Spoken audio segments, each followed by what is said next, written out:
Hello there. Today I wanted to go over some questions I had and using a passage from 1 Corinthians to explain this question. The questions I have is, why do so many intelligent people not believe in the truth of the gospel? And on the other hand, why is the gospel saving so many people who are not considered intellectually smart according to the world standards?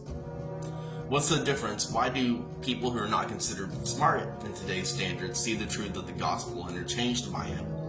And there are so many people who are very intelligent who don't see it.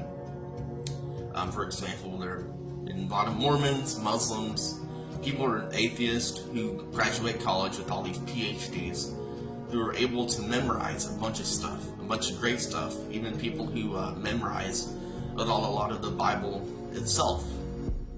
But they are not saved by it. They're not transformed by it. And a lot of people who memories aren't as good, who cannot read at a level that the intelligent people do, they are changed by the gospel. They are saved by it.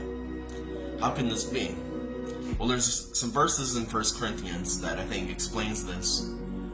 Explains the reasoning why. Explains the difference between the natural person and the spiritual person. So I'm going to pick up with 1 Corinthians 2, verses 10 through 16. These things God has revealed to us through the Spirit. For the Spirit searches everything, even the depths of God. For who knows a person's thoughts except the spirit of that person which is in him? So that no one comprehends the thoughts of God except the Spirit of God. Now we have received not the spirit of the world, but the Spirit who is from God, that we might understand the things freely given us by God. Now we impart this in words, not taught by human wisdom, but taught by the Spirit, interpreting spiritual truths to those who are spiritual.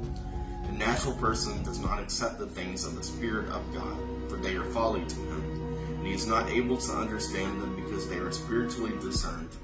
The spiritual person judges all things, but is himself to be judged by no one. For who has understood the mind of the Lord as to instruct him? But we have the mind of Christ. So what is the thing that helps those being saved by the gospel discern the spiritual things? It is the Spirit of God, the Holy Spirit that works in the minds and the hearts of the believers, of the elect.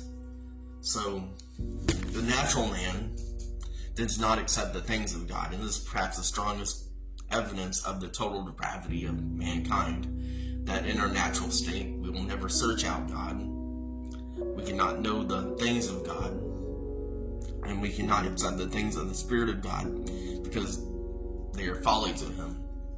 And this is why so many smart people who have all these PhDs and who are not Christians reject the gospel. They see it as foolishness.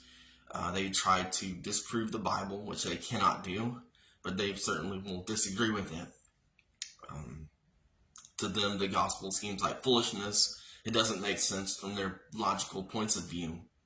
But to us, the gospel is the very power of God. And it's because, as 1 Corinthians tells us, they are spiritually discerned. So this points to the fact that in order for us to see the truth of the gospel, we have to be regenerated. Regeneration precedes faith. Our eyes have to be opened in order for us to believe in the gospel. And this is all done by the power of God. As this passage says, it is the Holy Spirit who reveals this and transforms us. And so when it says a spiritual person judges all things, but he himself is to be judged by no one, for who has understood the mind of the Lord as to instruct him, but we have the minds of Christ. So this again refers to the sanctifying work of the Holy Spirit within us to make us into the image of Christ in this process. And you see, it is the grace of God that is the difference between salvation and condemnation. If the reason why people who are very intelligent, who also reject the gospel, do so is because the grace of God has not illuminated their hearts. and the people who are considered fools in this world, whose eyes have been opened to the truths of the gospel, who believe it. They believe it because grace has illuminated them. Such is grace.